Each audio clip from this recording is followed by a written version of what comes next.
Hello বন্ধুরা, অনেকদিন পর আমি চলে এলাম একটি নিউ মিনি ব্লগ নিয়ে। আমি প্রায় ২ বছর পর মাসির বাড়ি গেলাম কাটোয়া। তো এত গরম পড়েছে যে ঘেমে স্নান। তো কি করব, বাড়িতে তো একটুও ভালো লাগছে না, সময় কাটছে না। তো এদিক ওদিক একটু ঘুরে বেড়াবো বলে দাদার বাইকে করে বেরিয়ে পড়লাম।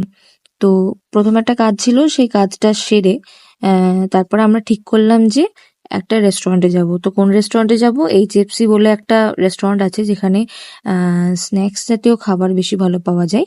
তো সেখানে আমরা পৌঁছে গেলাম।